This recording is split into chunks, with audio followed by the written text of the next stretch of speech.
बिस्मिल्लाहिर्रहमानिर्रहीम। हमारा आज का जो टॉपिक है वो है electric field intensity. Electric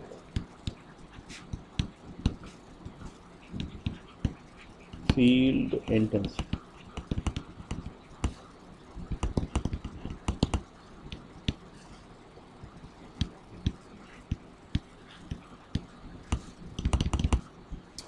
electric field intensity है क्या? इसको समझने के लिए हम एक चार्ज कंसिडर करते हैं और वो है बड़ा चार्ज।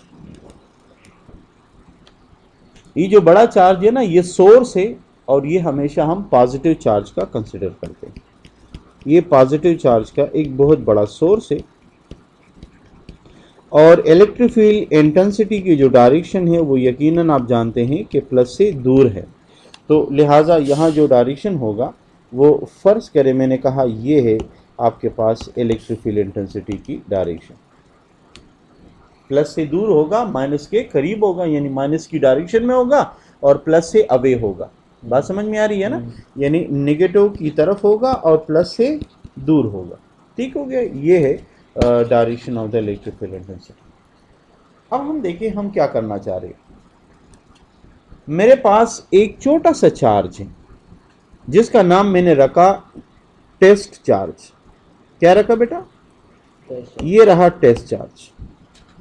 इसको मैंने रखा इस सेंटर से किसी आर फासले पर।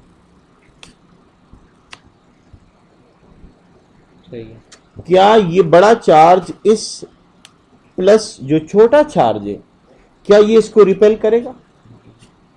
इसको रिपेल करने के लिए क्या ये बड़ा सोर्स कोई ताकत लगाएगा? ताकत लगाएगा। वो ताकत इसके ऊपर लगेगा तो ये चार्ज किधर जाएगा? दूर चला जाएगा। क्लियर हो गया? तो इस बड़े चार्ज से इस छोटे चार्ज पर जो ताकत इस्तेमाल होती है उसे हम इलेक्ट्रिक फील्ड इंटेंसिटी कहते हैं। सही है। अब आप इस चार्ज को मुख्तलिफ जगहों पे रखें, जितना जितना आप करीब रखेंगे ये ज्यादा ताकत से इसको रिपेल करेगा। इसका मतलब यह है इलेक्ट्रिक फील्ड इंटेंसिटी सोर्स के करीब ज्यादा होगा, जितना जितना दूर हम जाएंगे ये कमजोर होता चला जाएगा। तो सबसे पहले इसकी छोटी सी डिफिनीशन आप अगर लिखना चाहें तो लिख सकते हैं कि फोर्स पर यूनिट टेस्ट चार्ज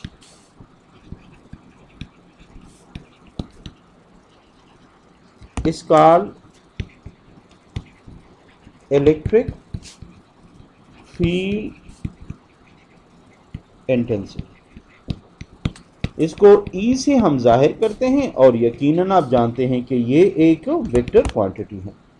क्लियर हो गया? मैथमेटिकली हम इसको कैसे, जैसे मैंने यहाँ ऊपर लिखा, मैं वही चीज आपको लिख के देना चाह रहा हूं कि फोर्स किसी टेस्ट चार्ज पे। अब हम ये जो फोर्स है यकीनन ये रिपल्जन है, क्योंकि दो प्लस के दरमियान है। ये बड़ा प्लस है, इसका नाम हमने कैपिटल क्यू, और ये स्मॉल क्यू नॉट, जिसे हम क्या कहते हैं, इसे हम यूनिट पॉजिटिव चार्ज भी कहते हैं और हम इसे हमेशा टेस्ट चार्ज भी कहते हैं। दोनों नामों से हम इसको याद करते हैं। अब हम क्या करते हैं, अब हमने कहा कि ये जो मैंने छोटा चार्ज रखा है उसको मैंने किसी पॉइंट ए पे रखा और ये सेंटर से आर फासले पर है। अब मैं इन दोनों पर कूलम्स लॉ अप्लाई करता हूं। तो मैं क्या करूंगा? Now applying Coulomb's law. Applying Coulomb's law between this and this. तो यकीनन मेरे पास कोई ज़्यादा मुश्किल वाला गेम तो है नहीं। ये मेरे पास रहा के, ये मेरे पास बड़ा चार्ज, ये मेरे पास छोटा चार्ज और उनके दरमियान डिस्टेंस। ये फोर्स, इसका नाम कोई भी रखो और इसको आप डाल दो इस फार्मूले में। इसका नाम ए रखो और इसका नाम बी रखो। अब हम क्या करते हैं, बी को ए में पुट करते हैं। तो मैंने लिखा पुटिंग बी इन ए। जब आप बी को ए में पुट करेंगे तो ज़्यादा मुश्किल कहानी है नहीं। मैं इसको मिटा देता हूं और आप देखेंगे आपको आसानी से समझ आ जाएगा कि हम क्या करते हैं। ये देखिए,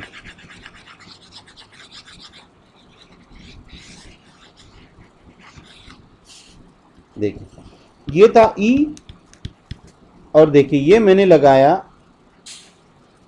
F की जगह लिखा K बड़ा छोटा R स्क्वायर और डिवाइडेड बाय कौन सा वाला Q नॉट जो F के नीचे था।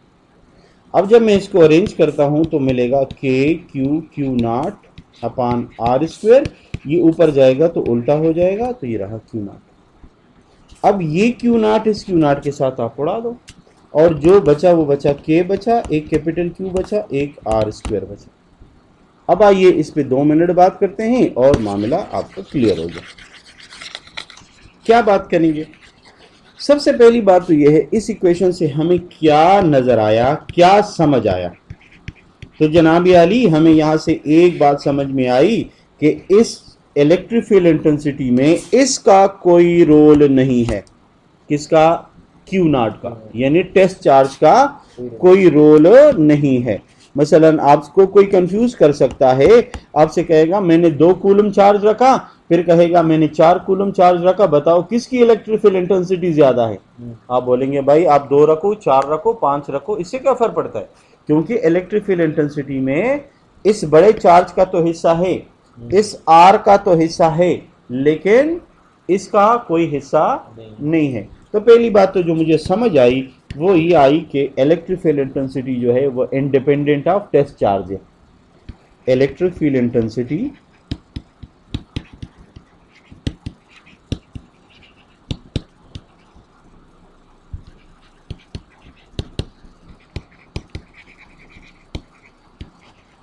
Independent of test charge. एक बात तो मुझे ये समझ आई, आप छोटा चार्ज रखो यहां, बड़ा रखो, इससे कोई फर्क नहीं पड़ता। फर्क पड़ेगा किससे? इस पर पड़ेगा। ये तो पहली बात मुझे समझ में आई, नंबर 1। दूसरी बात मुझे ये समझ आई, कि अगर इस प्रोपोर्शनलिटी को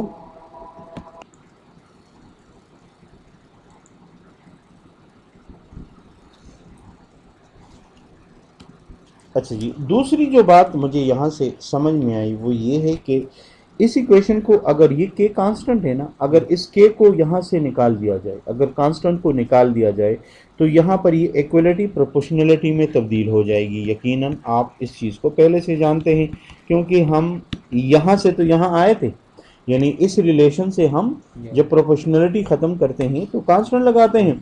अब हम उल्टा चले गए, उल्टा चलने पर देखें ये 2 हिस्सों में हम लिख सकते हैं। हाँ? हम 2 तरीकों से लिख सकते हैं, या यूं कहें हम इसको मजीद स्प्लिट कर सकते हैं, यानी E डायरेक्टली है बड़े चार्ज के और E इनवर्सली है 1/r स्क्वायर के। इसका मतलब ये है कि अब यहां से मुझे मजीद 2 बातों का पता चला, वो ये है कि इलेक्ट्रिक फील्ड इंटेंसिटी जो है वो डिपेंड है किस पर? एक बड़े चार्ज पर, और एक डिपेंड करता है दरमियान में डिस्टेंस पर। अब अगर इस चार्ज को बड़ा कर दिया जाए तो इस रिलेशन के मुताबिक इलेक्ट्रिक फील्ड इंटेंसिटी भी ज़्यादा हो जाएगी। और यकीनन यहाँ से भी नज़र आ रहा है कि अगर ये छोटा चार्ज है तो ये कम रिपेल करेगा, अगर ये बड़ा चार्ज है उसका मैग्नीट्यूड ज़्यादा है तो ज़्यादा रिपेल करेगा। तो यहाँ से मुझे जो बातों का पता चला वो मैं आपके सामने शेयर करता हूँ। नंबर 1 क्या है इसके अंदर, यानी 2 के अंदर नंबर 1 ये है कि अगर सोर्स चार्ज ज़्यादा हो तो इलेक्ट्रिक फील्ड इंटेंसिटी ज़्यादा है, यानी the electric field intensity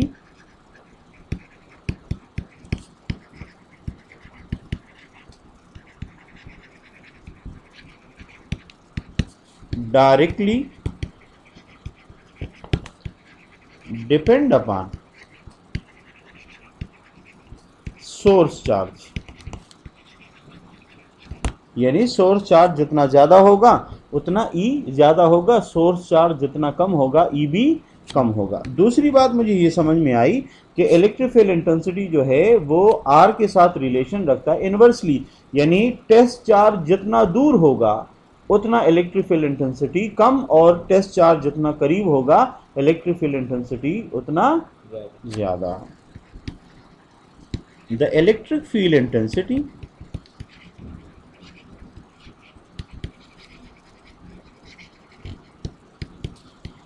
is inversely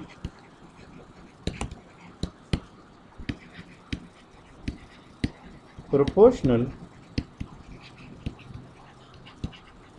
to the square of the distance between, तवज्जो करें, टेस्ट चार्ज जिसको Q नॉट कहते हैं एंड सोर्स चार्ज जिसे हम कैपिटल Q यहाँ कहते हैं। क्लियर होगी बात? तो ये तीन बातें आपने जहन में रखी। क्लियर हो गया? अब आते हैं इनकी मज़ीद दो तीन बातें आप आपसे शेयर करें। अब इसका यूनिट क्या है तो देखते हैं इसका यूनिट, इलेक्ट्रिक फील्ड इंटेंसिटी का unit of electric field intensity. देखिए E बराबर होता है F डिवाइडेड बाय, बोलिए, चार्ज। चाहे आप इसको Q नॉट कर दें या Q कर दें। अब यकीनन आप जानते हैं कि फोर्स के लिए हम इस्तेमाल करते हैं न्यूटन और इसके लिए हम इस्तेमाल करते हैं कूलम। तो इसका मतलब है कि न्यूटन पर coulomb is the unit of electric field intensity. Clear हो गया? ओके। अब मजीद आपको ये भी पता है कि इलेक्ट्रिक फील्ड इंटेंसिटी एक वेक्टर क्वांटिटी, तो इसकी जो मजीद नेचर है उसके बारे में आप कह सकते हैं। यहाँ पर आप शायद लिख ले तो ज़्यादा अच्छा है। इलेक्ट्रिक फील्ड इंटेंसिटी का जो करेक्टर है वो कौन सा है, यानी जो फिजिकल क्वांटिटी तो है पर कौन सा है, electric field intensity is a vector quantity.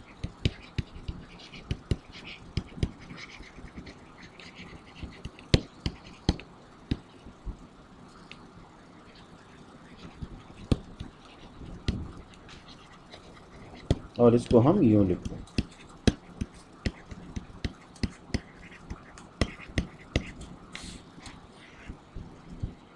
या हम इसको यूं लिखते हैं।